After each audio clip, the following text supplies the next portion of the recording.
All right, so I listen to the morning show all the time, and tell me if I'm wrong, because the three of us have always been in agreement on the Caleb Williams against Justin Fields argument. But I'm getting the feeling, and I check out social media all the time, David, I'm getting the feeling that even the Fields followers are following our lead now. I think they have to. They have no choice. Plus, it's fun to be a Bears fan right now because you're about to draft a quarterback unlike any you've ever had. And the Justin Fields era seems like it was a very long time ago, and that debate seems very tired. I think people might just be tired of arguing. It's time to get on board because this is a special draft. I don't know that I've ever been around a Bears draft of this much significance. Molly? Caleb Williams is inevitable, right? He is the future of the Bears. So if you don't love him, find a reason. Get on board with this idea. The guy's coming, embrace him. Learn to enjoy what is going to be a really nice era in Bears football. Watch him play. Go to YouTube. Find the highlights. He throws off platform. He throws off script. He does everything that you want your quarterback to do. I know people get caught up on the personality and the bravado and the painted nails and the crying to his mom. What's wrong with that? We embraced a guy who put himself in a wedding dress and drove a Harley down Michigan Avenue. When Caleb Williams came out last year after winning the Heisman, he'd have been the first pick in the draft.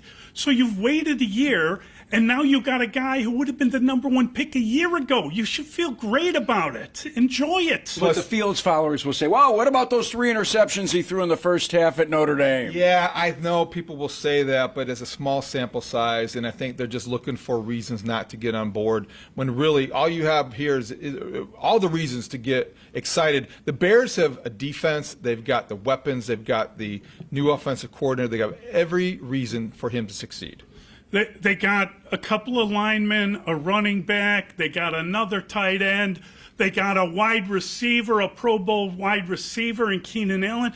They have set this thing up for success. So who cares what who cares where he's at? Who cares what Caleb Williams did in the past? This is about the future, and it's coming. So you got one of two choices. You can either argue about it and act like you don't care. I think most people are going to be thrilled. And Friday morning is today, this week. This is the last time the Bears are without a quarterback, without Caleb Williams. He's going to be here for a long time. Changes the complexion of your franchise immediately. And I think the first time that Bears fans listen to him at a press conference, watch the way he handles himself. This is a professional football player already. This is the new wave of the NIL athlete coming into the NFL because he's already worth millions of dollars. He's been a pro in a market like L.A., and he's going to show that poise, the pizzazz a little bit. He can balance both. I think people are going to love him. Did either of you guys see the Pivot podcast with Ryan Clark? I thought it was terrific. I've never seen the kid more relaxed and open up the way he did. What was your biggest takeaway? The idea that he's coming here to win title, the idea that he actually has no doubt about me. You know, I get it. Everyone is like, just be good. You know, don't say you're coming for 20 years. Just be good for 5 or 10 years. I got no problem with a guy expressing. Yeah. That's me. I like a guy expressing his confidence. I loved it. I love the confidence. It's like, hey, you don't have to win 8 titles. You don't have to win 5 titles. You win 1 and you're a legend in Chicago. So, okay, win the first Super Bowl, then we'll talk. And they'll be talking about you forever. 20 years, all right, fine. Give me 8 good ones and I'll be happy if you win a Super Bowl. I just don't want him to put that much pressure on himself. He can handle it clearly. But the one thing that I took away from that entire interview was that he welcomes the passion that Chicago is going to surround him with. And he wants it. He actually wants it. He wants the passion. He wants the pressure. And he looks like he can handle it. All right, your partner on your Take the North podcast, Dan Weeder, I thought did a great piece in Sunday's Chicago Tribune that was online as well. If you haven't read it, make sure you do. Biggest takeaway from that? I think of Ryan Poles talking about his son, who Mason was a Justin Fields fan and had the poster on there, and now he has come around because he's watched the YouTube highlights. And here's this kid who I think his actions reflecting the Bears fan base. Now he's got Justin Fields' phone that he has the motivational phrase, and now he's got that on his own computer. And I think people will come around. So I took away from that great reporting, also indicative of what the kind of evolution in thinking about Caleb Williams in Chicago that people are going to be going through? Listen, we can sugarcoat it and we can paint it, and they won 7 games last year. Okay, let's stop acting like they were a championship team. And Mully, you've been doing this for a long Oh, time. my I remember God. when the Bears were your beat. Yes, and I got to tell you, nobody sells losing like the Bears do. I mean, they made that 7-10 season seem like they're just on the verge of being able. Well, you know what? It's all about the quarterback.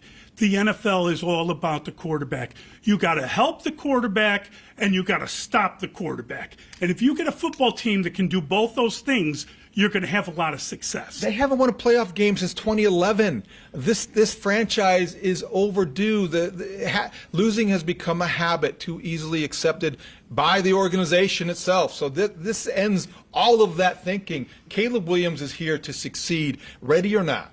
All right, I want to talk about the draft now because you said conventional wisdom says they stay at 9 and they grab Rome Odunze. But you and I are thinking alike. You actually floored former Bears head coach Dave Wanstead. What did you propose? Well, something unconventional, Lou. I think that if you look at the draft and if the first 4 picks are quarterbacks and Marvin Harrison Jr. is there at number 5, if you're the Bears, you have to have a conversation about trading up. I know you only have 4 draft picks, but you have to think about trading next year's number 1 pick to get a guy, if he is number 1 on your board, Marvin Harrison Jr., the best player in the draft potentially, then you move. You want to make history. That's how you really make history. Move up to 5 to take Marvin Harrison Jr., and then you win the draft on day 1. I mean, you need to react. I see you laughing over here, smiling. It's a very bold plan. It's a very bold plan. I would like to see that happen. I'd love to see him come away with Maserati Marv and Caleb Williams for 20 years. But the fact of the matter is that when you look at this team, their 2 best players, DJ Moore and Montez Sweat, both trade guys. You got to draft this. You got 2 top 10 picks. What do they say all the time? We want multipliers. Multipliers are guys that make other people better. The quarterback can do that. The right receiver can do that. Hey, a defensive end can do it. An offensive tackle might not look like it, but he can do it. The thing is, there's going to be a gift that comes to you. There's going to be a player that drops because of everyone grabbing at quarterbacks. If you want to move up, you want to be bold, you want to trade away next year's draft, I'm not going to complain. But there's going to be a guy at number 9 that is a gift from the heavens. He's a gift. The Yeah. football gods are giving you this opportunity. Take it and run like a thief in the night. In many ways, that extra pick in the top 10 is a gift because of the way you maneuvered last year's trade and you were able to put yourself in a position. That's great for Ryan Poles. All I'm saying is that if you are compelled and you feel like, okay, that is a bonus pick, then maybe you look, hey, you talk about multipliers. Marvin Harrison Jr., if he's the best player in the draft and top of your board, makes every player. How about the tight end? He's better when you have another wide receiver like that. It just consider it. I don't think they're going to do it, but I wouldn't hate it if they do. And it puts you in a position where you're not forced to give, at that time, 33-year-old Keenan Allen additional years on a new contract. Because right now you got him for 1 season. Yeah. You bring in a Marvin Harrison Jr., now you've got the leverage in a Changes your negotiation. negotiating stance. Even a Roma Dunze. Yeah, I mean, 100%. let me tell you something. The wide receiver position is becoming one of the most highly paid positions in the league. They're paying these guys like defensive ends. So you look at the Bears salary cap. I love the Keenan Allen move. He's making $23 million on a 1-year deal.